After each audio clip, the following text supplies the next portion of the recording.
Good evening everyone, welcome है आप सभी का। मैं डॉक्टर संजय सर, स्वागत है आप सभी का आज के सेशन में। बच्चों, आज हम बात करेंगे सूफी मूवमेंट का। और अभी ये जो क्लासेस हैं ये केवल जो है अभी मैं कोशिश कर रहा हूँ कि जो हरियाणा मेंस के बच्चे हैं उनके लिए क्लास डिलीवर कर पाऊँ। ये जितने भी इंपॉर्टेंट सेगमेंट हैं वो कवर हो जाए उनके। ये क्लास भी उन्हीं के पॉइंट ऑफ व्यू से है, तो मैंने इसको जो है कॉन्सेप्चुअल तरीके से रखने की कोशिश की है, या उसी तरीके से बताऊंगा भी। और फैक्चुअल चीज़ें इसमें थोड़ा आपको कम मिलेंगी, तो मैं नेट जेआरएफ के बच्चों के लिए अलग से इसको पढ़ाने की कोशिश करूंगा। ठीक है, चलिए फर्स्ट ऑफ ऑल हम देखते हैं कि सूफी है क्या। ठीक है, व्हाट इज़ द सूफी। ठीक है, सूफी क्या है इसको ज़रा सा समझिए, फिर उसके बाद हम लोग आगे बढ़ते हैं।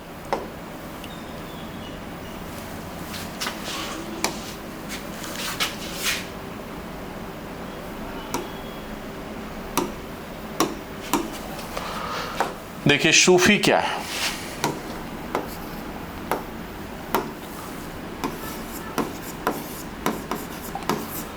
सूफी, ठीक है, देखिए सूफी एक अरबी शब्द है। अरबी शब्द सूफ से बना है। किससे बना है? सूफ। अरबी शब्द सूफ से निकला हुआ है। ठीक है, तो प्रश्न है सूफ का अर्थ क्या होता है। अलग अलग विद्वानों ने इसके अलग अलग अर्थ बताए हैं। कुछ लोग कहते हैं कुछ लोग कहते हैं सूफ का अर्थ जो है, इसका अर्थ क्या है। तो अर्थ की जब बात आती है तो कुछ लोग कहते हैं इसका एक अर्थ होता है ऊन। ठीक है, एक अर्थ होता है कि मक्का में जो मस्जिद है, ठीक है, मक्का की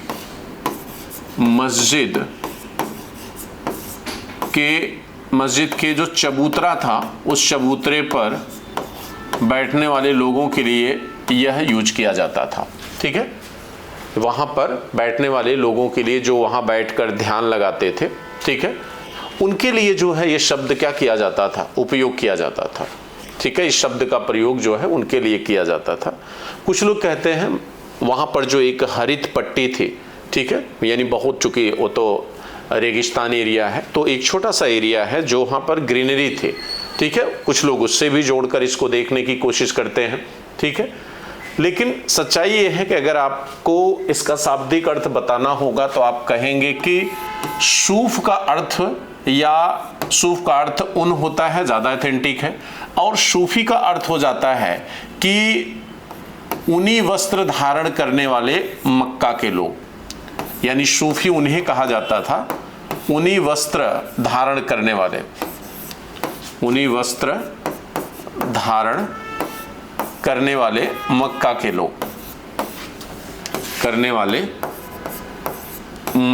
के लोग, उनको सूफी कहा गया। मक्का के लोगों को सूफी कहा जाता था, यानी वो लोग जो मक्का के रहने वाले थे और ऊनी वस्त्र धारण करते थे, उनके लिए ये सूफी शब्द क्या किया जाता था, उपयोग किया जाता था। अब इन सूफियों ने किया क्या? कहते इस्लाम का उदय जो है, जब इस्लाम का उदय होता है तो इस्लाम का पैगंबर साहब के द्वारा इसका प्रारंभ हुआ। ठीक है, और इस्लाम जो भारत में आया, भारत में जो इस्लाम आता है वह युद्ध के माध्यम से आया। भारत में इस्लाम का आगमन युद्ध के माध्यम से हुआ। भारत में इस्लाम का आगमन कैसे होता है? युद्ध के माध्यम से हुआ, युद्ध द्वारा। इसलिए भारत में इस्लाम को लेकर एक नकारात्मकता की भावना थी। लोग इस्लाम को निगेटिव पॉइंट ऑफ व्यू से देखते थे। ठीक है, तो भारतीय इस्लाम को लेकर क्या थे? नकारात्मक थे। तो भारतीयों में इस्लाम के उदारवादी चरित्र को स्थापित करने का श्रेय किसको है? सूफियों को। तो भारतीयों में इस्लाम के उदारवादी चरित्र को स्थापित करने का श्रेय किसको जाता है? सूफियों को। भारतीयों में इस्लाम के उदारवादी चरित्र को स्थापित करने का श्रेय किसको दिया जाता है? इस्लाम को, या उदारवादी चरित्र की स्थापना। अब आप इसको दूसरे तरीके से भी देखिए। सूफियों का जो रोल है वो इस्लाम का विस्तार करना भी है, इस्लाम को उदारवादी बनाना भी है, इस्लाम को जनमानस के अनुसार सरल बनाना भी है। जैसे हिंदू धर्म में बहुत सारी बुराइयां आ चुकी थी, वैसे इस्लाम में भी बहुत सारी बुराइयां आ चुकी थी। तो सूफियों का एक काम जो है वो इस्लाम को लोगों के लिए क्या करना, सरल बनाना। इस्लाम को लोगों के लिए जो है वह सरल बनाना था, ताकि इस्लाम में सभी के लिए क्या मिल सके, जगह मिल सके। ठीक है। या आप ये भी कह सकते हैं कि जो सूफीवाद है वह क्या है, इस्लाम का एक रहस्यवादी आयाम भी माना जाता है। इसे तवस्सुम कहते हैं। ठीक है, क्या कहते हैं, तवस्सुम। जैसे सूफीवाद को हम क्या कहते हैं, तवस्सुम भी कहते हैं। तवस्सुम का क्या मतलब होता है, सूफीवाद को हम तवस्सुम भी कहते हैं। ठीक है, इसका मतलब होता है कि इस्लाम का रहस्यवादी स्वरूप, इस्लाम का रहस्यवादी स्वरूप, क्योंकि इसमें भी अल्लाह को जानने का प्रयास किया गया है, अल्लाह तक लोगों को पहुंचाने की कोशिश किया गया है। ठीक है, इसलिए इसे इस्लाम का रहस्यवादी स्वरूप भी माना जाता है। ठीक है, क्योंकि यह पैगंबर तक ले जाने का, अल्लाह तक ले जाने का रास्ता आपको बताता है। ठीक है, यानी मोक्ष की अवस्था तक ले जाने की कोशिश करता है। यानी भक्ति आंदोलन में जो काम शंकराचार्य ने किया मोक्ष के लिए, जो काम अन्य दार्शनिकों ने मोक्ष की प्राप्ति के लिए किया, वही काम यहाँ पर सूफियों का है। सूफियों ने भी तवस्सुफ का काम करने का प्रयास किया, यानी इसमें जो है कहीं न कहीं आध्यात्मिक वृद्धि लाने का प्रयास किया, इस्लाम के आध्यात्मिक चरित्र को स्थापित करने का प्रयास किया। आध्यात्मिक चरित्र का मतलब होता है, इस्लाम में आध्यात्मिक चरित्र को क्या कहते हैं, तज़कियाह। ठीक है, इस्लाम में आध्यात्मिक चरित्र को क्या कहते हैं, तज़कियाह कहा जाता है। ठीक है, क्या कहते हैं, तज़कियाह, तज़कियाह। ठीक है, ये इसे कहते हैं इस्लाम का आध्यात्मिक चरित्र।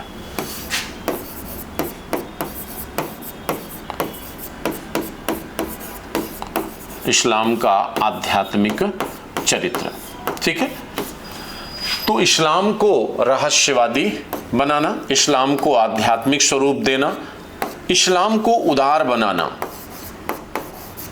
इस्लाम को उदार बनाना, इस्लाम को विस्तार देना या प्रसार करना, इस्लाम का प्रसार करना, ये इनका क्या था, उद्देश्य था। सूफियों का उद्देश्य क्या था, इस्लाम को प्रसारित करना, उसको उदार बनाना। ठीक है, तज़कियात, उसके आध्यात्मिक चरित्र को स्पष्ट करना, और साथ साथ जो है उसके रहस्यवादी स्वरूप को भी क्या करना, स्पष्ट करना। ठीक है, कहते हैं इस्लाम में निस्वार्थ प्रेम सांसारिक इच्छाओं से अलग होने पर सूफियों ने जोड़ दिया। सूफियों ने जैसे भक्ति आंदोलन में जैसे था कि भाई आप सांसारिक मोह माया से मुक्त होकर जो है तपस्या पर बल दीजिए, पूजा अर्चना पर बल दीजिए, साधना पर बल दीजिए और ईश्वर से मोक्ष प्राप्ति के रास्ते पर चलिए, वैसे ही यहाँ सूफियों ने भी किया। सूफियों ने भी क्या किया है, इन्होंने भी लोगों को सामाजिक बंधनों से या जो माया मोह का बंधन है उससे अलग होकर जो है अल्लाह के रास्ते पर जाने का या उसके लिए ध्यान और अनुशासन अपने जीवन में लाने का क्या किया, उपदेश दिया कि ध्यान लगाइए, अनुशासित जीवन जिए। ठीक है, और इन सामाजिक जो सांसारिक मोह माया है उससे क्या होइए, मुक्त होइए। तो भक्ति और सूफी में बहुत बड़ा फर्क नहीं है। ठीक है, कहते हैं सूफी से भक्ति भी आपकी प्रेरित हुई थी, भक्ति आंदोलन भी सूफीवाद से क्या था, प्रेरित था। ठीक है, तो इसमें भी कहा गया है जैसे भक्ति में तपस्या साधना को महत्व दिया गया है, वैसे सूफी में भी जो है आत्म अनुशासन, तप, ध्यान को महत्व दिया गया है और कहा गया है कि तप, ध्यान और अनुशासन से ही आप ईश्वर से सीधे संवाद कर सकते हैं। ईश्वर से सीधे संवाद आप तभी कर सकते हैं। ठीक है, अब बात आती है कि सूफीवाद का सिद्धांत क्या है। ठीक है, अगर हम सूफीवाद के सिद्धांत की बात करें कि सूफीवाद का सिद्धांत क्या है, हालांकि अभी मैं आपको आगे भी बताएंगे, पीपीटी में आगे कंटेंट आपको मैंने रख रखा है। सूफीवाद के सिद्धांत की अगर हम बात करें तो सूफीवाद का पहला जो सबसे महत्वपूर्ण सिद्धांत है, ठीक है, पहला जो सबसे महत्वपूर्ण सिद्धांत, एक मिनट बेटा, कहाँ पैसा कटा, नहीं ठीक, सूफीवाद में सबसे पहला जो महत्वपूर्ण सिद्धांत है ये कहता है ईश्वर क्या है, एक है। इसका मानना है कि ईश्वर एक है, अल्लाह एक है। इसको क्या कहते हैं? तौहीद।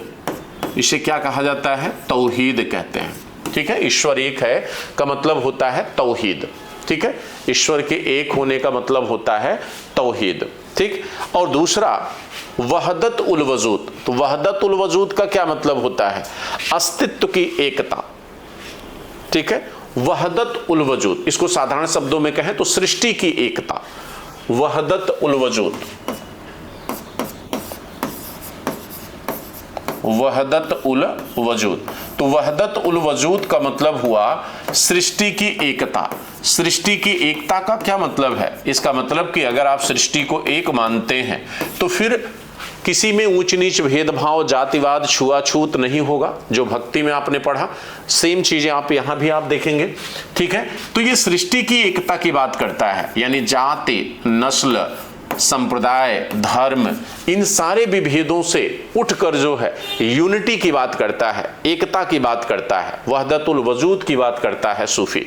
ठीक है, दूसरा इश्क हकीकी। इश्क ए हकीकी, इश्क ए हकीकी का क्या मतलब है? तीसरा सिद्धांत है इनका, इश्क ए हकीकी। तो इश्क ए हकीकी का मतलब है, इश्क ए हकीकी का मतलब होता है कि सांसारिक जो प्रेम है, जो सांसारिक इच्छाएं हैं, उससे ऊपर उठकर ईश्वर से क्या करना? प्रेम करना। सांसारिक इच्छाओं से ऊपर उठकर ईश्वर से क्या करना? प्रेम करना। सांसारिक इच्छाओं से ऊपर उठकर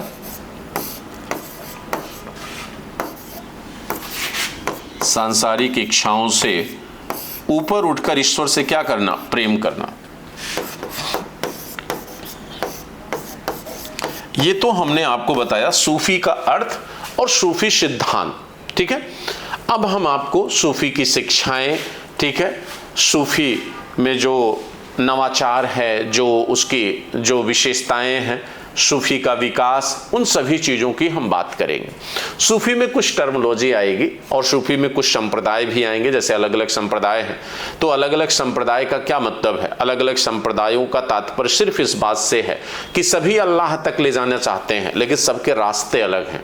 उस ईश्वर तक ले जाने के लिए, जैसे आपके हिंदू धर्म में बहुत सारे संप्रदाय थे, ठीक है, वैसे ही सूफी में भी बहुत सारे चिश्ती संप्रदाय हैं। तो चिश्ती संप्रदायों का अलग अलग होना वो सिर्फ इस बात का इंडिकेशन है कि सभी अल्लाह तक अपने अलग अलग रास्तों से आपको ले जाने की कोशिश करते हैं। जैसे शिक्षा में आपको रिजल्ट लेना आपका एक लक्ष्य है और अलग अलग टीचर अलग अलग तरीके से आपको रास्ता देते हैं कि वहां तक आप जाएं, तो वैसे ही सिलसिले हैं। फना हो जाने का मतलब होता है कि आपको उसमें विलीन हो जाना। फना होना मतलब कि जब अल्लाह से आप क्या हो जाएं? एकाकार हो जाएं। जैसे आप मोहब्बत में किसी के फना होते हैं तो आप खुद को भूल जाते हैं, अपना ही अस्तित्व आप भूल जाएं, यानी उससे इतना एकाकार आपका हो जाए कि आप स्वयं के अस्तित्व को भूल जाएं। उस स्थिति को सूफी में फना कहा जाता है। जिक्र का मतलब होता है, जिक्र का मतलब होता है ईश्वर का स्मरण। जिक्र मतलब ईश्वर की स्मृति होना, ईश्वर का स्मरण होना। पीर मतलब, पीर माने गुरु, शेख मतलब गुरु, मुरीद मतलब शिष्य। शेख माने गुरु, पीर माने गुरु, मुरीद माने शिष्य। ठीक है, मुरीद को उस रास्ते पर ले जाने का काम कौन करता है? तो उस रास्ते पर ले जाने का काम कौन करेगा?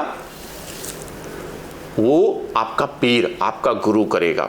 ठीक है, दूसरी दो चीजें और होती हैं। एक शरीयत होता है जो इस्लामी कानून होता है, बासरा और बेशरा। बासरा वो होते हैं जो शरिया के अनुयायी होते हैं, जो शरीयत कानून को मानते हैं। देखिए, बासरा जो शरिया कानून को मानते हैं, जो शरिया कानून को मानते हैं,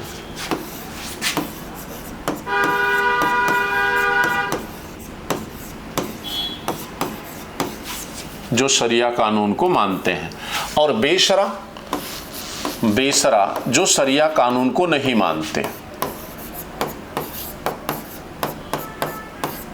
जो शरिया कानून को नहीं मानते। तो ये तो कुछ हो गई टर्मोलॉजी। ठीक है, अब आइए जरा सा हम चलते सूफी पर, जो शरिया कानून को नहीं मानते। ठीक है, अब देखिए, सूफी इस्लाम के साथ साथ भारत में आया, ये आप पहले जान लीजिए, ठीक है। ये इस्लाम के साथ साथ भारत में आता है, इस्लाम के साथ साथ इसका भारत में आगमन हुआ। कहते हैं कि इस्लाम के रहस्यवाद को, इस्लामी रहस्यवाद के प्रसार को दर्शाता है। यह ईश्वर के प्रति व्यक्तिगत समर्पण और प्रेम, जैसे भक्ति में क्या था, भक्ति में भी तो व्यक्तिगत प्रेम और समर्पण ही था, यहां भी व्यक्तिगत प्रेम और समर्पण है। यानी मोक्ष की प्राप्ति वो व्यक्तिगत उपलब्धि होती है। ईश्वर का साक्षात दर्शन करना जिसे मोक्ष की अवस्था माना गया, वो व्यक्तिगत होता है। ऐसा नहीं है कि हम दो चार को लेके अपने साथ जाएंगे। तो यहां भी ईश्वर के प्रति व्यक्तिगत समर्पण एवं प्रेम, करुणा पर केंद्रित आध्यात्मिक मार्ग पर बल दिया गया है, ठीक है। आध्यात्मिक मार्ग पर बल दिया है। इसका महत्व आध्यात्मिक सद्भाव को बढ़ावा देने, स्थानीय सांस्कृतिक तत्वों को एकीकृत करने, समावेशिता और सामाजिक एकता की भावना को बढ़ावा देने में निहित है। यानी ये तो हो गया, माने इसका उद्देश्य हो गया। यानी सूफीवाद से फायदा क्या है, ठीक है। तो इससे सांस्कृतिक तत्वों में एकता स्थापित होती है, समावेशिता यानी सबको एक साथ लाना, समावेशिता, और दूसरा सामाजिक एकता की भावना, क्योंकि यह जातिगत, धार्मिक या किसी आधार पर भेदभाव नहीं करता। इस लेख का उद्देश्य भारत में सूफी आंदोलन की उत्पत्ति, दर्शन, प्रमुख हस्तियों के योगदान का विस्तार से क्या करना है, अध्ययन करना है। आइए जरा देखिए, सूफी आंदोलन के विषय में अगर मैं कहूं तो वही बात यहां पे रिपीट हुई है, ठीक है। उसी चीज का रिपीटेशन है एक तरह से। सूफीवाद इस्लाम के रहस्यवादी आंदोलन का संयुक्त नाम है, जिसका उद्देश्य मनुष्य और ईश्वर के बीच सीधा संवाद स्थापित करना, जिसका उद्देश्य क्या है, मनुष्य और ईश्वर के बीच सीधा संवाद स्थापित करना, यानी दोनों का एकाकार हो जाना, दोनों का साक्षात दर्शन हो जाना। भारतीय दर्शन में भी ब्रह्म की सत्ता को जानने, उस ईश्वर को समझने की कोशिश ही की गई है। यहां भी वही प्रयास हो रहा है। इस समागम की विधियां अभ्यासकर्ता द्वारा व्याख्या के लिए खुली थी, लेकिन इस्लाम के दायरे में। यानी कहने का मतलब है कि कोई भी मुरीद जो है उस अल्लाह तक जो है वो किस तरह से जाएगा, किस माध्यम से जाएगा, ठीक है, उसे देखना जरूरी है, ठीक है। सबके अपने अलग अलग रास्ते हो सकते हैं। कह रहा कि देखिए, पहला कह रहा कि भारत और उसके बाहर सूफी संप्रदाय को सिलसिला के नाम से भी जाना जाता है। सूफीवाद सूफी और ईश्वर के बीच संवाद स्थापित करने पर महत्व देता है, बल देता है। ये बात ऊपर ही आपने सीख लिया। ईश्वर से संवाद की विधि की देखरेख के लिए एक आध्यात्मिक गुरु की आवश्यकता होती है। जैसे आप अपनी इस यात्रा में अपनी मंजिल तक पहुंचने के लिए किसी एक टीचर का सहारा लेते हैं, ठीक है, वैसे ही उस अल्लाह तक मुरीद के पहुंचने के लिए उसमें गुरु जो है एक बड़ा ही महत्वपूर्ण रोल अदा करता है। आध्यात्मिक गुरु की जरूरत होती है, जो ईश्वर के रास्ते पर आपको क्या करता है, ले जाने की कोशिश करता है कि आप अपने रास्ते से विचलित ना हो, ठीक है। ईश्वर की स्तुति में संगीतमय काव्यों का पाठ करके इस मार्ग को प्राप्त किया जा सकता है, लेकिन यह केवल चिश्ती संप्रदाय में होता है। जैसे चिश्ती संप्रदाय में संगीत को महत्व दिया गया है, उसमें यह कहा गया है कि आप अल्लाह के रास्ते पर संगीत के माध्यम से आगे बढ़ें, क्योंकि वो रास्ता आनंदमयी है। आनंदमयी तो तब हो जाता है जब आप सभी सांसारिक बंधनों से मुक्त हो जाते हैं, क्योंकि जब जीवन में आप विरक्ति लेकर उस रास्ते पर जाने की कोशिश करते हैं, किसी भी संबंध से आप जुड़े नहीं होते हैं, तो माया मोह अपने आप खत्म हो जाता है और वो रास्ता आनंदमयी होता है। संगीत के रास्ते से आप आगे बढ़ें, जैसे भक्ति में भजन कीर्तन के माध्यम से आप आगे बढ़ते हैं, वैसे ही चिश्ती संप्रदाय कहता है कि भजन के माध्यम से आप आगे बढ़िए। कहता है कि सदस्य 8वीं से 10वीं सदी के प्रारंभ में भारत में सूफी सिलसिला उस समय सक्रिय नहीं था, फिर भी भारत में सूफी संस्कृति का कुछ प्रभाव देखा जा सकता है। हालांकि इससे पहले ये मध्य एशिया अरब क्षेत्र में सूफी संप्रदाय देखने को मिलता है। भारत में मोइनुद्दीन चिश्ती अला मोहम्मद गजनवी के बाद मोइनुद्दीन चिश्ती के माध्यम से सूफी संप्रदाय का विकास देखा जाएगा। तो 10वीं 11वीं सदी के बाद से भारत में भी सूफी संप्रदाय का विकास होना प्रारंभ हो जाता है, ठीक है, स्टार्ट हो जाता है। प्रारंभिक सूफी कवि शिक्षक मंसूर अल हज्जाज ने रहस्यवादी सूत्र मैं ईश्वर हूं दिया, जो ईरान और भारत में सूफी विचारों के विकास में आवश्यक था, ठीक है। जैसे बहुत सारे गुरु होते हैं, बहुत सारे शेख और पीर होते हैं जो खुद को ही क्या करते हैं, शेख घोषित कर लेते हैं या खुद को ही ईश्वर बता देते हैं। जैसे भारत में भी आपने देखा है हिंद भक्ति आंदोलन में कि हमने बहुत सारे गुरुओं को पूजा करने लगे, हमने उनको ही ईश्वर बना दिया। ठीक है, आपने पढ़ा था कल में कि भाई बाद में उन्हीं गुरुओं की पूजा होने लगी। तो यहाँ भी क्या है, यहाँ भी कह रहा है कि प्रारंभिक सूफी कवि और शिक्षक जिनका नाम है मंसूर अल हज्जाज, इन्होंने खुद को ही क्या किया, इन्होंने कहा मैं ईश्वर हूं। ठीक है, मैं ईश्वर हूं। मंसूर अल हज्जाज ने रहस्यवादी सूत्र दिया, मैं ईश्वर हूं। मैं ईश्वर तो रहस्य का ही विषय है बेटा, जिसे आप न जान सके वो रहस्य ही है। ठीक है, और यह रहस्यवादी ज्ञान जिस व्यक्ति को होता है केवल वही उसका अनुभव कर सकता है। जैसे आप कभी सपने में भूत देख लें तो भूत का ज्ञान केवल आप ही समझ पाओगे, आप किसी को भी बताओ उसको एहसास नहीं होगा, उसका चित्र उसके दिमाग में नहीं बनेगा जब तक वो उसको देखेगा नहीं। वैसे ही रहस्यवादी ज्ञान होता है। ईश्वर का साक्षात दर्शन जिसे होता है या ईश्वरीय ज्ञान जिसे होता है, ईश्वरीय ज्ञान ही रहस्यवादी ज्ञान है। वो जिसको होता है उसका अनुभव वही कर पाता है, बाकी सब उसका अनुभव नहीं कर पाते हैं। गजनवी वंश के अधीन तुर्की शासन की स्थापना के साथ सूफीवाद संगठित आंदोलन के रूप में विकसित हुआ। किसके माध्यम से? गजनवी आंदोलन के माध्यम से। और 10वीं ग्रामी के उत्तरार्ध में यह मध्य एशिया, भारत और ईरान के विभिन्न भागों में सेल्जूक वंश जो वहां पर आगे चलकर विकसित हुआ, उसके नेतृत्व में यह क्या होता है, फलता फूलता है, यानी और अपना विकास करता है।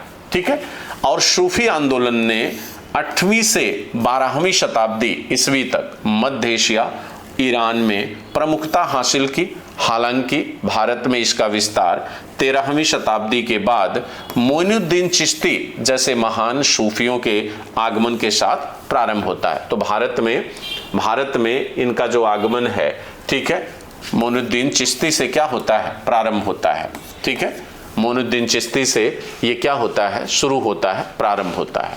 ठीक है, तो भारत में सूफीवाद जो पहले ये ईरान, मध्य एशिया जैसे क्षेत्रों में विकसित हुआ, उसके बाद ये भारत में भी मोइनुद्दीन चिश्ती के माध्यम से सूफी संप्रदाय का क्या होता है, विकास होता है। भारत में सूफीवाद का इतिहास, तो भारत में सूफीवाद का इतिहास निम्नलिखित बिंदुओं पर आधारित है। नंबर 1, पहला, भारत में सूफीवाद का जो इतिहास है उसमें पहला जो बिंदु है, कह रहा है कि प्रारंभिक विकास और इस्लामी रहस्यवाद सूफीवाद, जिसे अक्सर इस्लामी रहस्यवाद के रूप में वर्णित किया जाता है, रूढ़िवादी इस्लामी प्रथाओं की औपचारिकता और कठोरता की प्रतिक्रिया के रूप में उभरा। यानी कह रहा है कि भारत में जो सूफीवाद है वो इस्लाम में जो कट्टरता आ गई, इस्लाम में जो रूढ़िवाद आ गया, उसके प्रतिक्रिया स्वरूप उभरा था। जैसे भारत में भक्ति आंदोलन का भक्ति आंदोलन का प्रारंभ जो है वो हिंदू धर्म, वैदिक धर्म में जो गलत प्रवृत्तियां आ गई थी, कर्मकांडी या रूढ़िवाद की प्रवृत्तियां थी, उसके अगेंस्ट था। तभी तो हमने सुधार की बात किया। यहाँ भी इस्लाम में जो कमियां थी उसके विरुद्ध ये प्रतिक्रिया स्वरूप इसका उभार होता है, और इसने भी इस्लाम में सुधार की ही क्या की, कोशिश की।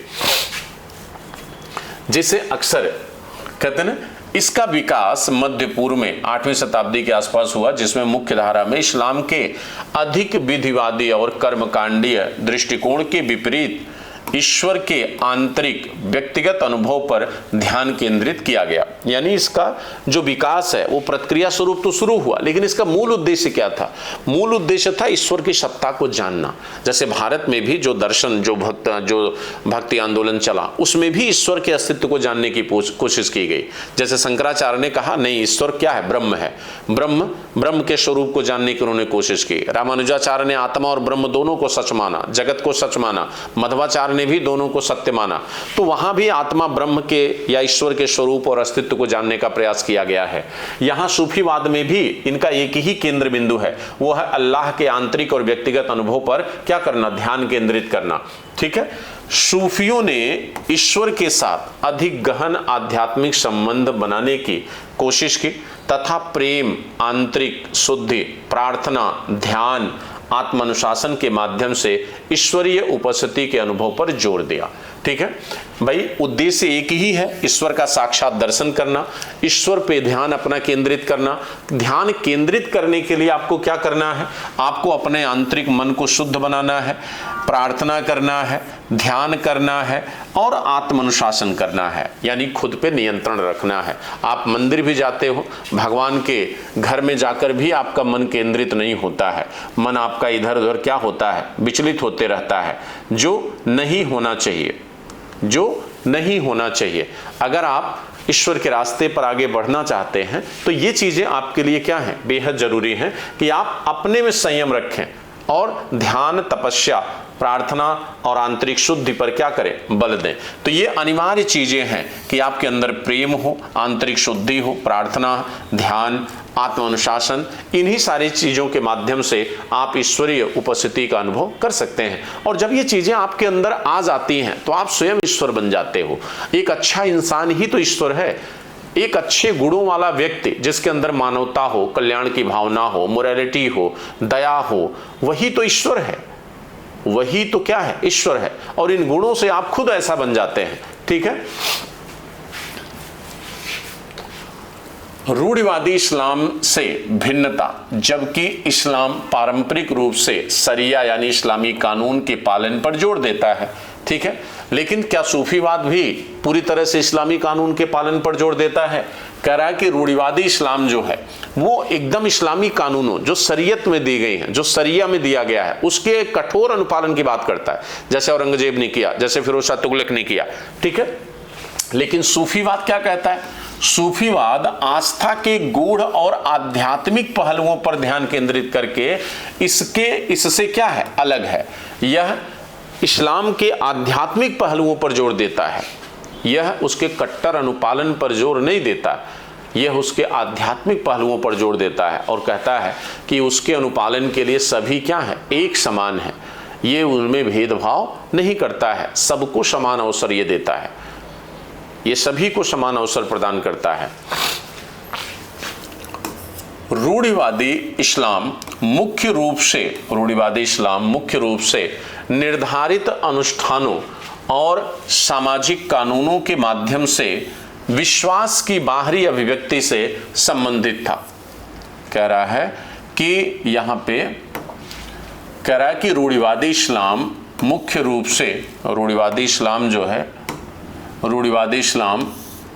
रूप से निर्धारित अनुष्ठानों और सामाजिक कानूनों के माध्यम से विश्वास की बाहरी अभिव्यक्ति से संबंधित था। जैसे भारत के धर्म में, हिंदू धर्म में जैसे कर्म का सिद्धांत है, वर्ण व्यवस्था का सिद्धांत है, ठीक है, जाति व्यवस्था का सिद्धांत है, जो बाहरी आवरण है, जो दिखता है, ठीक है, उस पर जोर देता था हिंदू समाज।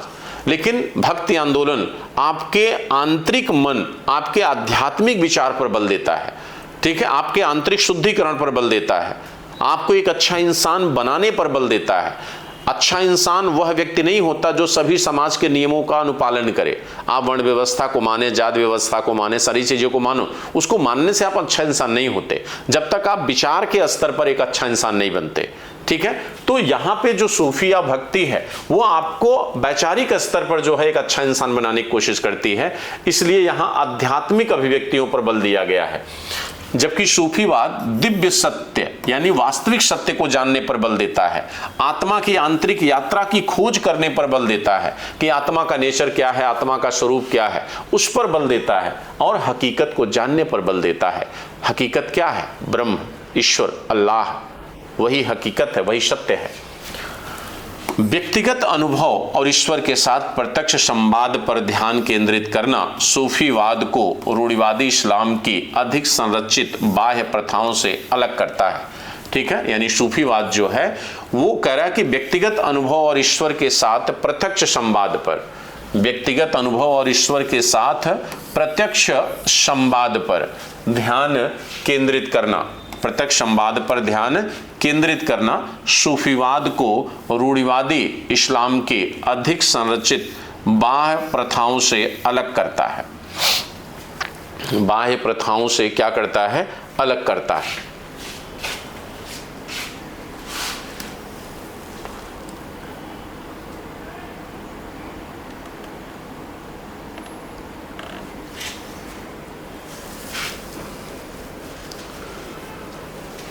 ठीक है।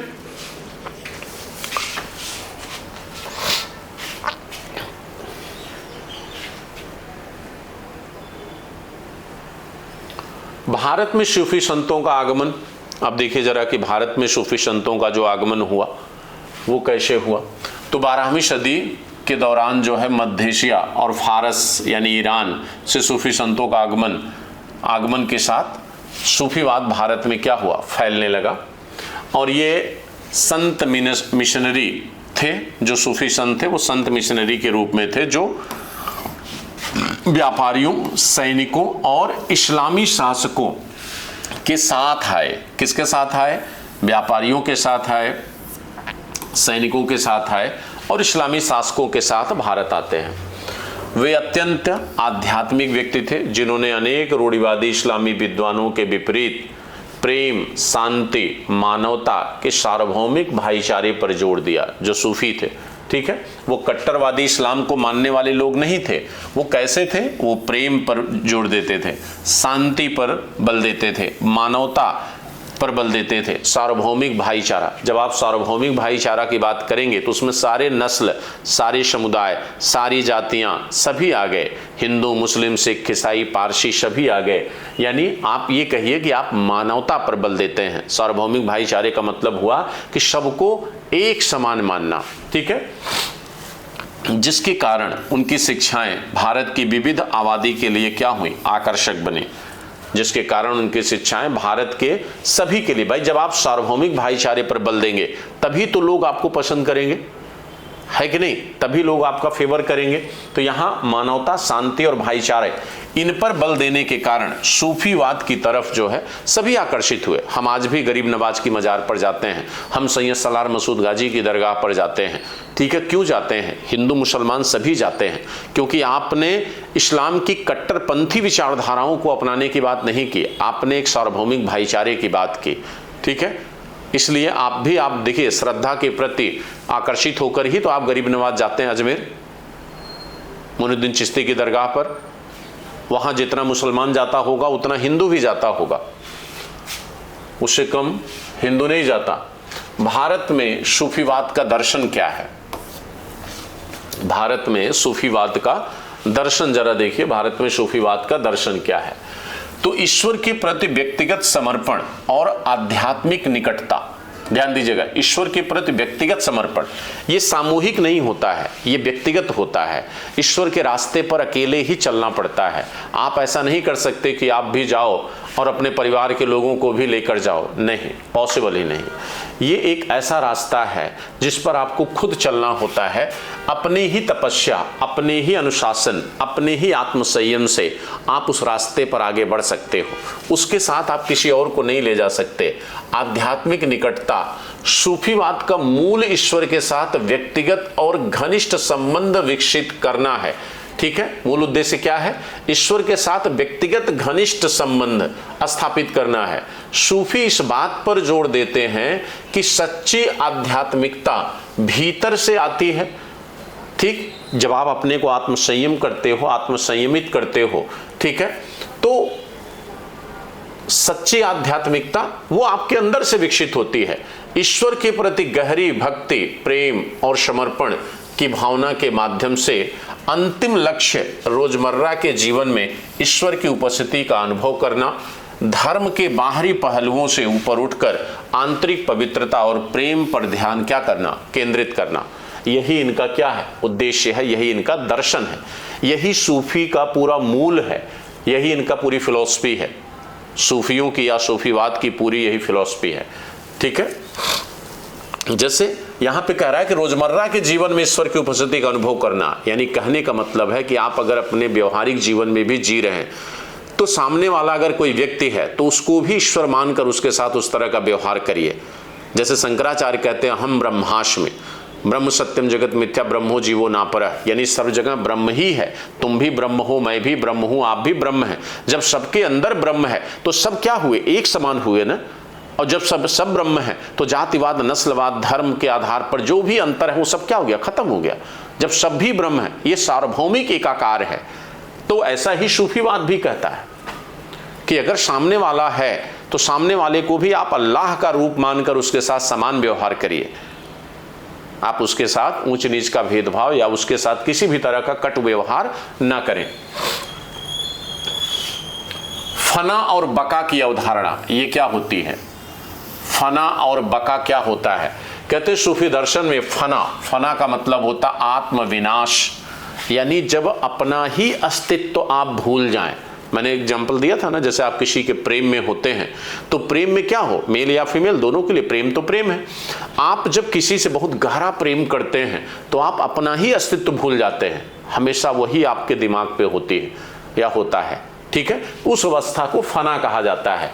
और जब आप शिक्षा में इतने लीन होते हैं, वो किसी में भी हो सकते हैं, आप शिक्षा में भी लीन हो सकते हैं, वो जरूरी नहीं है कि आप किसी के प्रेम में ही लीन हो, आप अपने लक्ष्य की प्राप्ति में फना हो सकते हैं। लेकिन हाँ, जब आप किसी को पाने में या लक्ष्य की प्राप्ति में जब आप फना होते हैं तो वह अवस्था एक ऐसी अवस्था होती है कि आप उस लक्ष्य को जरूर अचीव करते हैं, उस लक्ष्य को जरूर आप प्राप्त करते हैं, ठीक है। उससे आप उसमें आप कहीं न कहीं जो है विफल नहीं हो सकते हैं, ये ध्यान रखिएगा, उसमें आप विफल नहीं हो सकते हैं।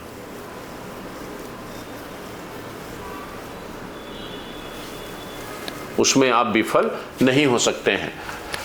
कह रहा है कि सूफी में फना क्या है? आत्मविनाश, यानी खुद को भूल जाना, जहां व्यक्तिगत अहंकार और सांसारिक इच्छाएं ईश्वर की उपस्थिति में विलीन हो जाती हैं, जिससे पूर्ण निस्वार्थता प्राप्त होती है।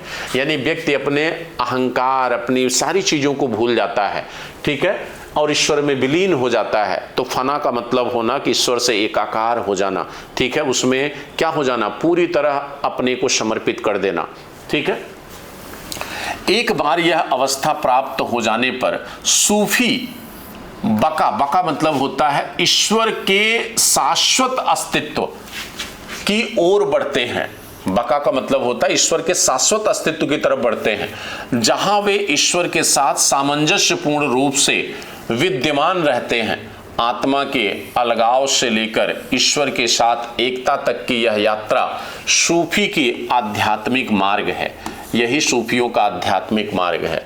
यानी जब उस ईश्वर के रास्ते पर आप चलते हैं, ठीक है, और उस ईश्वर में आप पूरी तरह एकाकार और फना हो जाते हैं, तो फना की अवस्था में आप खुद को क्या करते हैं, अपने अंदर जो अहंकार है, जो कर्म रूपी प्रतिफल है, उन सबको नष्ट कर देते हैं और ईश्वर में विलीन हो जाते हैं, एकाकार हो जाते हैं।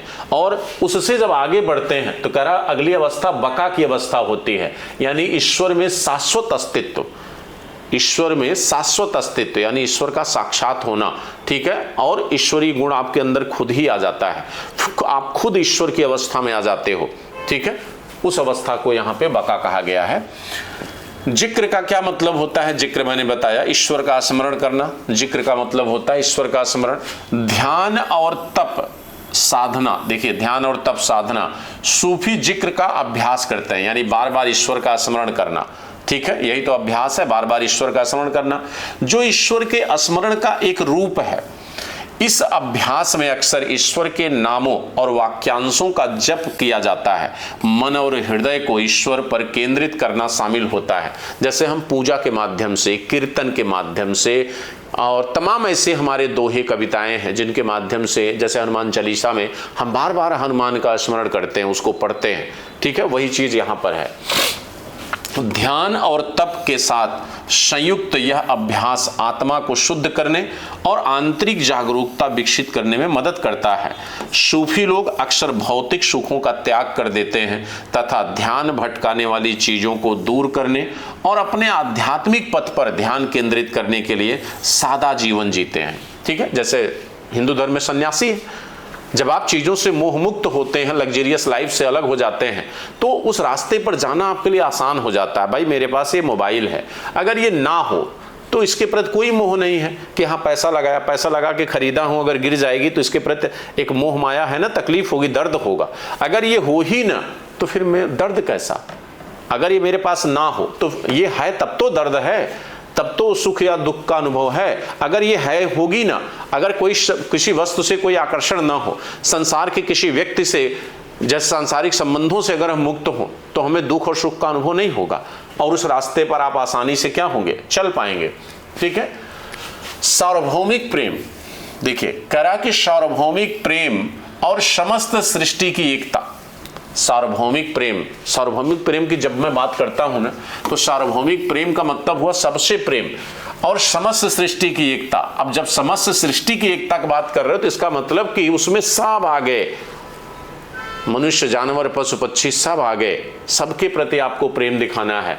सूफीवाद सिखाता है कि संपूर्ण सृष्टि आपस में जुड़ी है और ईश्वर की उपस्थिति प्रतिबिंबित करती है। सार्वभौमिक प्रेम का सूफी दर्शन धर्म, नस्ल और जात की बाधाओं से परे है।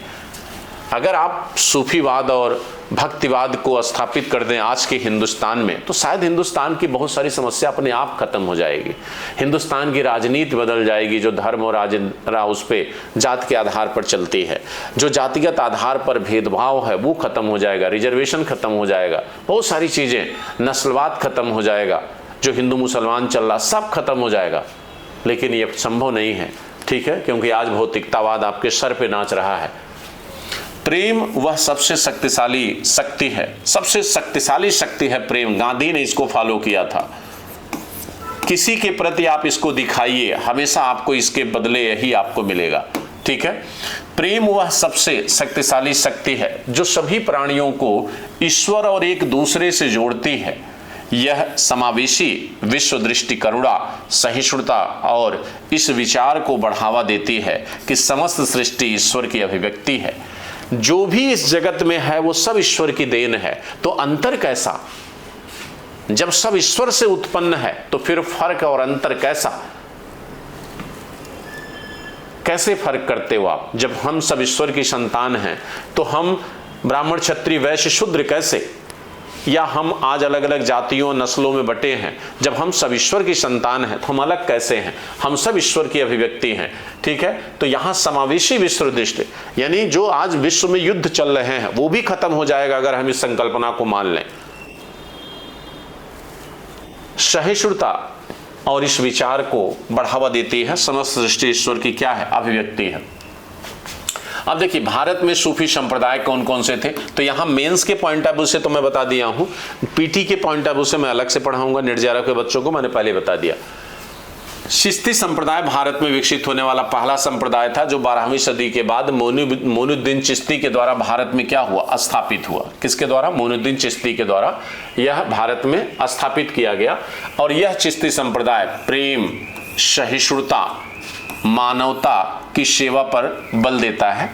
यह संप्रदाय भारतीय संस्कृति के साथ घनिष्ठ रूप से क्या होता है? जुड़ जाता है। ख्वाजा मोइनुद्दीन चिश्ती, जिन्हें गरीब नवाज के रूप में आज लोग पूजने जाते हैं अजमेर में, उन्होंने करुणा, उदारता और आतिथ्य के मूल्यों को बढ़ावा दिया, ठीक है। उदारता, करुणा और आतिथ्य के मूल्यों को उन्होंने क्या किया? प्रमोट किया, बढ़ावा दिया। समावेशिता का उनका संदेश सभी पृष्ठभूमि के लोगों के साथ प्रतिध्वनित हुआ, जिससे चिश्ती संप्रदाय का एक शक्तिशाली आध्यात्मिक आंदोलन बन गया। जिसके कारण जो है चिश्ती संप्रदाय एक शक्तिशाली आध्यात्मिक आंदोलन बन गया, क्योंकि सभी लोगों ने इसको पसंद किया, सभी लोग इसे पसंद करने लगे। इसका सबसे बड़ा फायदा ये हुआ कि इस्लाम के प्रति लोगों में सकारात्मक भाव पैदा होने लगे। भारत में इस्लाम का प्रसार होने लगा, ठीक है, क्योंकि ये इस्लाम के उदारवादी और रहस्यवादी स्वरूप को क्या कर रहे थे? प्रचारित कर रहे थे। ये इस्लाम के अंदर जो अच्छे गुण थे उसको लोगों के समक्ष ले जाने की कोशिश कर रहे थे, ठीक है। इसलिए कहा जाता है कि ये काफ़ी क्या रहे? सफल रहे। इसलिए ये क्या रहे? काफ़ी जो है ये सफल रहे। और यहाँ पर सभी धर्म और समुदाय के लोगों ने सूफी को क्या किया? एक्सेप्ट किया। सभी धर्म और समुदाय के लोगों ने सूफीवाद और सूफी आंदोलन से क्या हुआ? जुड़ा। अब इन्हीं मोइनुद्दीन चिश्ती की कड़ी में, हालांकि इनके और भी गुरु हैं, ठीक है, सॉरी, इनके और भी शिष्य थे, ठीक है, लेकिन उनमें एक सबसे प्रमुख शिष्य हुआ करते थे निजामुद्दीन औलिया। निजामुद्दीन औलिया के शिष्य थे आपके चिरागे दिल्ली, आपके जो है ये क्या नाम है, अरे बहुत, अमीर खुसरो, ठीक है, अमीर खुसरो बच्चों। तो निजामुद्दीन औलिया, इनकी जो खानकाह मतलब होता है जहाँ सूफी संत रहते हैं, ठीक है, खानकाह जहाँ सूफी संत रहते हैं। इनकी खानका गयासुद्दीन दिल्ली में थी, गयासपुर में। तो कहते समावेशिता का उनकी कह रहा कि समावेशिता का एक उनका संदेश सभी पृष्ठभूमि के लोगों के साथ प्रतिध्वनित हुआ, जिससे चिश्ती संप्रदाय एक शक्तिशाली आध्यात्मिक आंदोलन बन गया। निजामुद्दीन औलिया और बाबा फरीद ये भी शिष्य थे, जो है बाबा फरीद के शिष्य औलिया हैं। बाबा फरीद शिष्य थे मोइनुद्दीन चिश्ती के। ये जैसे चिश्ती संतों ने इस विरासत को क्या किया, आगे बढ़ाया और जन कल्याण पर ध्यान केंद्रित किया।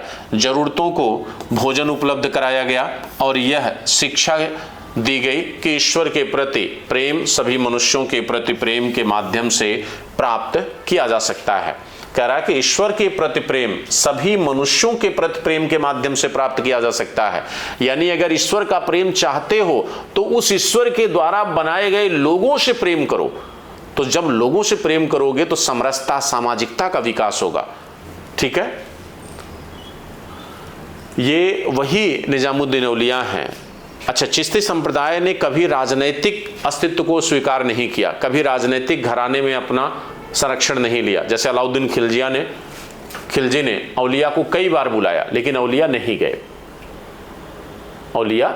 गए। ठीक है, और औलिया ने तो यहां तक कह दिया कि भाई एक दरवाजे से आओगे तो दूसरा दरवाजा हमारे खानकाह का खुला हुआ है। ये वही औलिया है जिसने गयासुद्दीन तुगलक को कहा था, हुनूज दिल्ली दूरस्त, दिल्ली अभी दूर है, लौट के तो आओ, मर गए। और औलिया और अमीर खुसरो का प्रेम वो बड़ा गहरा था, गुरु और शिष्य का प्रेम। औलिया की जब मृत्यु हुई और अमीर खुसरो जब पहुंचे तो उन्होंने देखा तो कहा, गोरी शोभे सेज पर मुख पर डारे केस, चर खुसरो घर आ पड़े रैन भई चहुदेश। गोरी माने गुरु जा चुका है, अब चारों तरफ अंधेरा है, अब तू भी चल, क्या करेगा रह के यहाँ। उनकी भी क्या मृत्यु होती है। तो गोरी शोभे सेज पर मुख पर डारे केस, चर खुसरो घर आ पड़े रैन भई चहुदेश। तो अगला है सोहरावर्दी संप्रदाय। तो सोहरावर्दी संप्रदाय का विकास हुआ था, तिनका क्या था। अब ये थोड़ा सा दूसरे तरीके से है। कहते हैं कि मुल्तान में बहाउद्दीन जकारिया द्वारा स्थापित किया गया था इसे। और सोहरावर्दी आदेश चिश्ती आदेश की तुलना में अपेक्षाकृत अधिक रूढ़िवादी दृष्टिकोण के लिए जाना जाता है। ये ज्यादा रूढ़िवादी था। यह राजाओं का, सुल्तानों का संरक्षण भी लिया, सुल्तानों को सपोर्ट भी किया। इसने रहस्यवाद को इस्लामी न्यायशास्त्र के साथ जोड़ दिया। रहस्यवाद को किसके साथ जोड़ा? इस्लामी न्यायशास्त्र के साथ जोड़ दिया, जिससे यह सुनिश्चित हुआ कि अनुयायी सूफी आध्यात्मिकता और इस्लामी कानून के बीच संतुलन बनाए रखें। यह आध्यात्मिकता के साथ साथ इस्लामी कानून को भी महत्व देते थे, यानी शरिया को भी महत्व देते थे। जिस शरिया में ज़्यादा कट्टरवाद था या जिस शरिया में जो है कहीं न कहीं भेदभाव था, ठीक है, उसको भी समर्थन देता है। इसलिए जो है ये थोड़ा सा अलग है। सोहरावर्दी संप्रदाय राजनैतिक अधिकारियों के साथ बातचीत को भी महत्व देता है, जबकि चिश्ती संत ऐसा नहीं करते थे, वो सत्ता से हमेशा दूर रहे। सोहरावर्दी नेता अक्सर राजनीतिक हस्तियों को सलाह देते थे और उनके साथ मध्यस्थता करते थे, जिससे वे मध्यकालीन भारत के सामाजिक राजनीतिक परिदृश्य के प्रमुख खिलाड़ी बन गए थे। वो हमेशा मीडिएटर की भूमिका निभाते थे। ठीक है, पॉलिटिक्स में हमेशा इनकी एंट्री होती थी। तो ये सोहरावर्दी थे। ठीक है, कादरी सिलसिला क्या है? तो कादरी में ये बगदाद में शेख अब्दुल कादिर जिलानी द्वारा विकसित किया गया था। ठीक है, और 16वीं सदी में भारत में कहते हैं ना कि इससे प्रेरित था कौन? शाहजहां का बेटा दारा शिको इससे प्रेरित थे। तो कह रहा है कि यह व्यक्तिगत धर्म परायणता, देखिए व्यक्तिगत धर्म परायणता, आत्म अनुशासन और ईश्वर के प्रति समर्पण पर जोर देता है। ये चिश्ती संप्रदाय से मिलता जुलता है। ठीक है, ये उसी लक्षणों को फॉलो करता है जो चिश्ती संप्रदाय फॉलो करता था। यद्यपि राजनीतिक प्रभाव के मामले में यह चिश्ती या सोहरावर्दी संप्रदाय जितना प्रमुख नहीं था, फिर भी इसने विशेष रूप से दक्कन और पंजाब क्षेत्रों में समर्पित अनुयायी प्राप्त कर लिए। इसका विस्तार कहाँ था? दक्कन और पंजाब में। इस संप्रदाय ने इस्लामी शिक्षाओं के अनुसार शुद्ध आध्यात्मिक जीवन जीने के महत्व पर बल दिया और इसके अनुयायी अक्सर जिक्र यानी ईश्वर का बार बार ध्यान देना, दान और सामुदायिक सेवा में क्या होते थे? लगे रहते थे। अब इस कंटेंट के साथ आप जो है सोहरावर्दी या कादरी संप्रदाय के जो सूफी संत हैं उनके नामों को जोड़ लीजिएगा। पीटी में जो आपने पढ़ रखा होगा या पीटी के लिए जो तैयारी की होगी या पीटी की कोई बुक होगी, ठीक है। कंटेंट ये आपके लिए पर्याप्त है, सटीक है, ठीक है। जब भी अगर पूछेगा तो आपको और कहीं से देखने की जरूरत नहीं है। नक्शबंदी सिलसिला देखिएगा। नक्शबंदी आदेश जो है ये मौन जिक्र यानी ईश्वर का स्मरण, मन में अंदर ईश्वर के स्मरण के अभ्यास के लिए जाना जाता है। जैसे जब आप बैठते हो कहीं चिंतन की अवस्था में, तो एक तो होता है कि भाई कविता पढ़ पढ़ के, पूजा पाठ कर करके, बोल बोल के ईश्वर की आराधना करते हो, जय हनुमान ज्ञान गुण सागर, जय कपीश तेहुलो उजागर। एक हुआ कि मन में आप करते हो, ठीक है। ये उसको उस पर जोड़ देता है।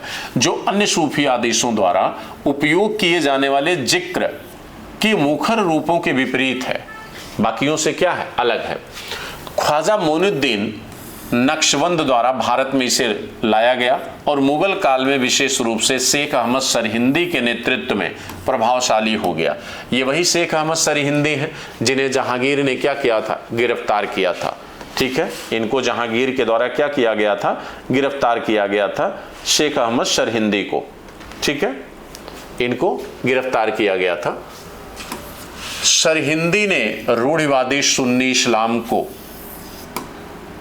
पुनर्जीवित करने तथा मुगल दरबार में विशेष रूप से अकबर के शासनकाल के दौरान अत्यधिक समन्वयवाद का प्रतिकार करने का प्रयास किया, ठीक है। सरहिंदी ने रूढ़िवादी सुन्नी इस्लाम को पुनर्जीवित करने तथा मुगल दरबार में विशेष रूप से अकबर के शासनकाल के दौरान अत्यधिक समन्वयवाद और प्रतिकार करने का क्या किया, प्रयास किया, ठीक है। तो ये चार ही, ऐसे छोटे छोटे तो बहुत हैं लेकिन उसको पढ़ने की जरूरत नहीं है। अगर पूछेगा तो इन्हीं में से किसी चार में एक पूछेगा, समझ गए नहीं। ऐसा नहीं है कि आपसे जो है अलग से पूछेगा और जोड़कर पूछेगा, ऐसा नहीं है कि केवल एक चीज पूछेगा, वो जोड़कर पूछेगा। एक क्वेश्चन के 2 से 3 पार्ट होते हैं, एक क्वेश्चन के 2 से 3 पार्ट होते हैं। भारत के प्रमुख सूफी संतों के विषय में थोड़ा सा जानिए। जैसे ख्वाजा मोइनुद्दीन चिश्ती, जिनका अजमेर केंद्र हुआ करता था, ठीक है। ख्वाजा मोइनुद्दीन चिश्ती जो अजमेर में थे, जिन्हें आप गरीब नवाज, गरीबों का हितैषी कहते हैं। इन्होंने प्रेम, सद्भाव, मानवता की सेवा अपने संदेश के माध्यम से भारत में सूफीवाद को प्रचारित किया। 12वीं शताब्दी में भारत आगमन पर उनकी शिक्षाएं वंचितों के प्रति करुणा, धर्म या स्थिति की परवाह किए बिना सभी लोगों की एकता पर क्या थी, केंद्रित थे। और राजस्थान के अजमेर में स्थित उनकी दरगाह, जिन्हें अजमेर शरीफ के नाम से जाना जाता है, भारत में सबसे महत्वपूर्ण तीर्थ स्थलों में एक मानी जाती है। यहाँ लाखों मुस्लिम और गैर मुस्लिम श्रद्धालु अपनी आध्यात्मिक शांति की प्राप्ति के लिए यहाँ पर क्या करते हैं, आते हैं, ठीक है।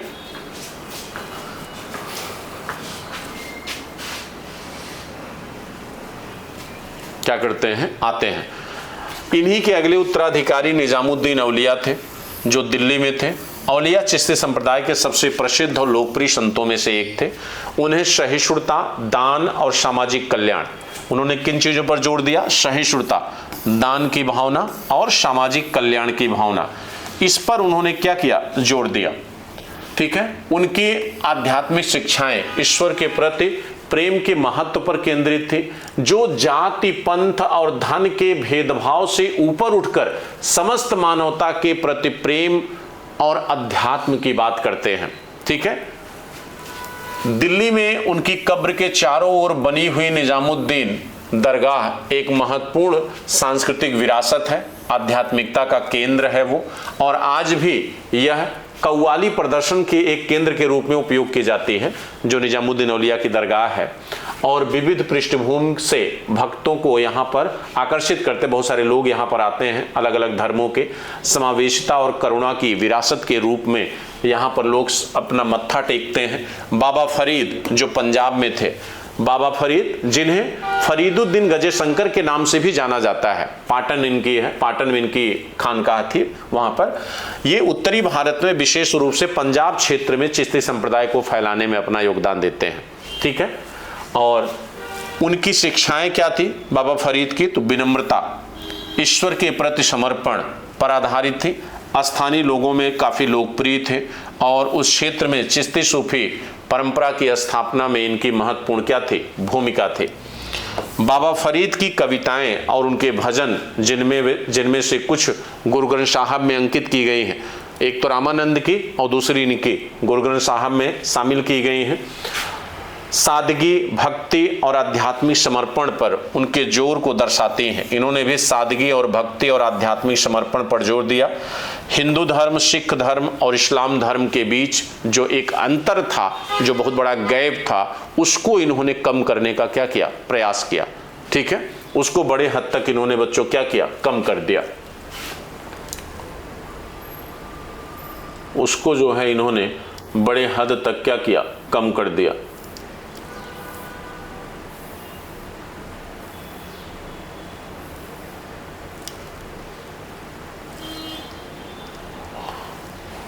ठीक है, शेख सलीम चिश्ती जो अकबर के समय थे, जिनकी दरगाह पर अकबर नंगे पैर जाते थे और उनकी याचना से ही सलीम का जन्म हुआ था फतेहपुर सिकरी में। ठीक है, उसी के अंदर वाइट संगमरमर की बनी हुई शेख सलीम चिश्ती की दरगाह है। शेख सलीम चिश्ती मुगल काल के दौरान चिश्ती संप्रदाय के सबसे प्रतिष्ठित सूफी संत थे। अकबर कहते हैं अकबर पर इनका काफ़ी आध्यात्मिक प्रभाव था और ऐसा कहा जाता है कि अकबर ने एक पुरुष उत्तराधिकारी के लिए उनसे आशीर्वाद मांगा था। पुरुष मतलब बेटा, ठीक है, इन्हीं के आशीर्वाद से पैदा हुए थे सलीम साहब। ठीक है, और जिसके बाद उन्होंने अपने बेटे का नाम भी सलीम रखा था, जहांगीर का। ठीक है, लेकिन काफ़ी बचपन से ही काफ़ी अय्यास प्रवृत्ति के थे। आगरा के निकट फतेहपुर सिकरी में स्थित शेख सलीम चिश्ती का मकबरा आज की डेट में वास्तुशिल्प चमत्कार और एक प्रमुख तीर्थ स्थल है। मुगल बादशाहों के साथ उनके संबंध सूफी संतों और उस समय की राजनीतिक हस्तियों के बीच गहरे संबंधों को उजागर करते हैं। ठीक है, बादशाहों और सूफी संतों के बीच हजरत अमीर खुसरो, निजामुद्दीन औलिया के शिष्य हजरत अमीर खुसरो एक प्रखर कवि, ये एक है हजरत अमीर खुसरो, ये औलिया के शिष्य थे। ये कवि भी थे, संगीतकार भी थे और एक विद्वान भी थे। ठीक है, अमीर खुसरो साहब, बहुत सारी किताबें अमीर खुसरो ने लिखा है।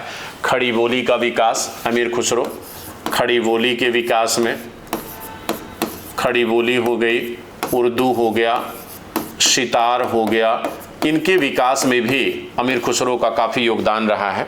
ठीक है, जिन्होंने भारतीय संस्कृति पर एक अपनी बड़ी महत्वपूर्ण छवि छोड़ी है, विरासत के रूप में आज भी अमीर खुसरो को याद किया जाता है। भक्ति संगीत की कव्वाली, इसका विकास भी इन्होंने किया था। कव्वाली शैली को विकसित करने का श्रेय दिया जाता है। खुसरो कहते हैं भारतीय संगीत और साहित्य में उनका काफ़ी योगदान रहा, बड़ा गहरा प्रभाव रहा है। संगीत के विकास में भी इनका काफ़ी योगदान रहा। बाकी साहित्य में तो आप देखेंगे, कहते हैं जियाउद्दीन बर्नी के बाद केवल यही एक हैं जिन्होंने 8 सुल्तानों का कार्यकाल देखा और कई साहित्य इन्होंने लिखे हैं। उन्हें अक्सर कव्वाली का जनक कहा जाता है अमीर खुसरो को। उन्होंने शास्त्रीय हिंदुस्तानी संगीत दो है ना, संगीत के 2 प्रकार हैं। एक हिंदुस्तानी संगीत जो उत्तर भारत में थी, हिंदुस्तानी संगीत, और दूसरी आपकी कर्नाटक संगीत है। कर्नाटक संगीत दक्षिण भारत में थे। तो हिंदुस्तानी संगीत के विकास में खुसरो का काफ़ी बड़ा योगदान रहा।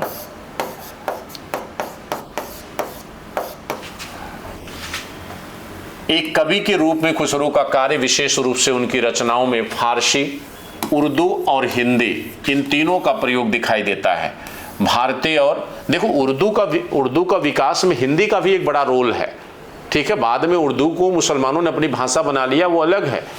ठीक है, उत्तर प्रदेश के मुख्यमंत्री ने उर्दू का विरोध करना शुरू किया था। उर्दू का विरोध हो ही नहीं सकता है क्योंकि उर्दू मुस्लिमों की भाषा बन गई बाद में। फारसी संगीत परंपराओं का अभिनव सम्मिश्रण और उनके विभिन्न समुदायों के बीच एक सांस्कृतिक सेतु बनाने का काम खुसरो ने किया था। निजामुद्दीन औलिया के प्रति उनकी गहरी श्रद्धा थी, उसके लिए प्रसिद्ध थे, तथा उनका साहित्यिक और संगीतमय योगदान भारत में सूफी सांस्कृतिक अभिव्यक्ति की आधारशिला बना। ठीक है, अमीर खुसरो ने काफ़ी जो है इसे क्या किया, महत्वपूर्ण बना दिया था। भारत में सूफी संतों, पीरों की क्या भूमिका, पीर माने होता है गुरु, पीर मतलब क्या होता है, गुरु, उनकी क्या भूमिका रही, सूफी संतों और पीरों की क्या भूमिका थी। तो सूफी संत जिन्हें पीर या शेख कहते हैं, शेख पीर यानी गुरु, के नाम से जाना जाता है। आध्यात्मिक मार्गदर्शन देने वाले लोग होते थे जो मुरीद को, शिष्य को आध्यात्मिक रास्ते पर ले जाते थे, यानी गुरु कहलाते थे वो, पीर और सिख। शिष्य को मुरीद कहते हैं। ये मुरीद को दिव्य प्राप्ति की यात्रा में सहायता करते थे, उस अल्लाह से एकाकार होने में उसको मदद करते थे। मुर्शीद मतलब शिक्षक होता है, मुरीद माने शिष्य होता है। उसके बीच संबंध सूफी अभ्यास का मूल केंद्र होता था। सूफियों का मेन काम होता था मुरीद और उसके बीच क्या करना, संबंध स्थापित करना। पीर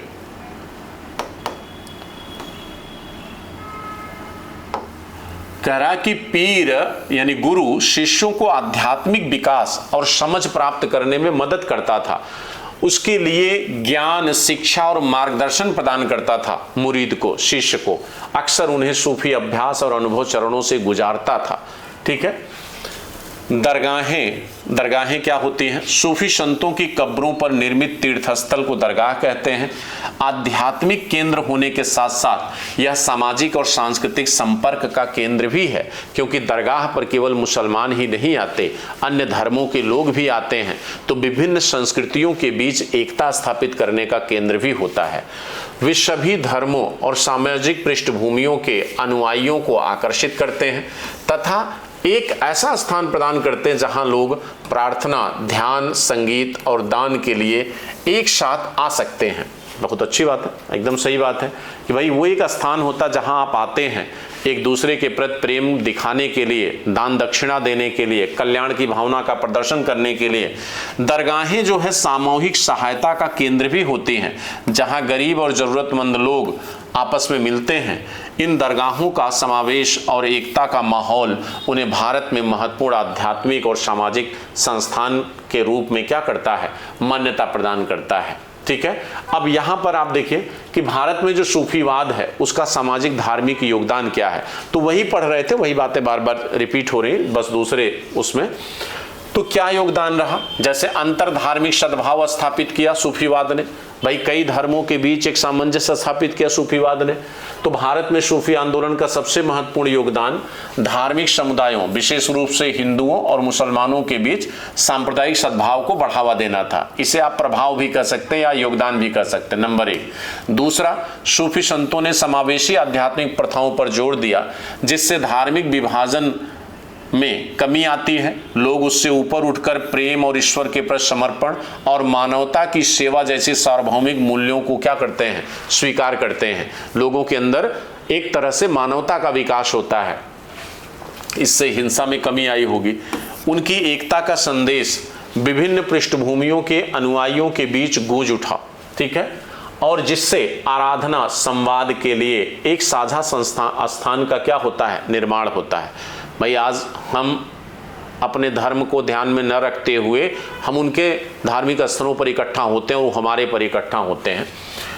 हाशिए पर पड़े लोगों का उत्थान हुआ। इससे सूफी आंदोलन ने महिलाओं, निचली जातियों और गरीबों सहित हाशिए पर पड़े समुदायों के उत्थान में महत्वपूर्ण भूमिका निभाई। सूफी संतों ने समानता और सार्वभौमिक भाईचारे का संदेश दिया तथा इस बात पर बल दिया कि सभी मनुष्य, चाहे उनकी सामाजिक स्थिति कुछ भी हो, ईश्वर की दृष्टि में सभी क्या हैं, एक समान है। तो ये बहुत बड़ी बात थी, ये इनका योगदान ही तो है, सूफियों का योगदान है ये, या प्रभाव कह सकते हो आप। यह संदेश विशेष रूप से उन लोगों के लिए सशक्तकारी था जो उस समय की कठोर सामाजिक और जातिगत संरचनाओं से पीड़ित थे, जो छुआछूत और ऊंच नीच के भेदभाव से पीड़ित थे। रूढ़िवादी इस्लाम और जाति व्यवस्था को इन्होंने चुनौती दिया। इस्लाम में जो कट्टरपंथी थे, वहाँ पर जो खान पठान और मोइन बने हुए थे, ऊंच नीच का भेदभाव था, उसको दूर करने की कोशिश किया। सूफी प्रेम, भक्ति और ईश्वर के व्यक्तिगत अनुभव पर जोर देता है, जो रूढ़िवादी इस्लाम की औपचारिक प्रथाओं के विपरीत था, जो अक्सर कानूनवाद और बाहरी संस्कारों के पालन पर केंद्रित था। सूफियों ने इस विचार को अस्वीकार कर दिया कि आध्यात्मिक प्रगति के लिए कठोर अनुष्ठान आवश्यक है, जैसे हिंदू धर्म में था। यहाँ पर ऐसा कुछ नहीं था, आपको कोई कठोर यज्ञ वो नहीं करना है, पूजा पाठ। इसके बजाय उन्होंने सिखाया कि सच्ची भक्ति और ईश्वर से जुड़ाव वो भीतर से आता है, वो आंतरिक मन से है, उसके लिए किसी बाह्य आडंबर की जरूरत नहीं है। ठीक है, इस दृष्टिकोण से सूफीवाद को आम जनता के लिए सुलभ मान लिया गया।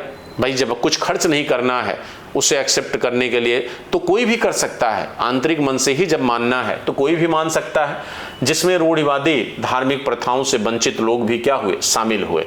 ठीक है, यहाँ पर सभी लोगों की धार्मिक अनुभूतियां जो है वो क्या होती हैं, तृप्त होती हैं। ठीक है, भक्ति और सूफी आंदोलन दोनों में यहाँ तुलना हमने कर दिया है, तो इसे आप जो है देख लीजिएगा, दोनों में काफ़ी समानता है, दोनों को जोड़कर भी पूछ सकता है।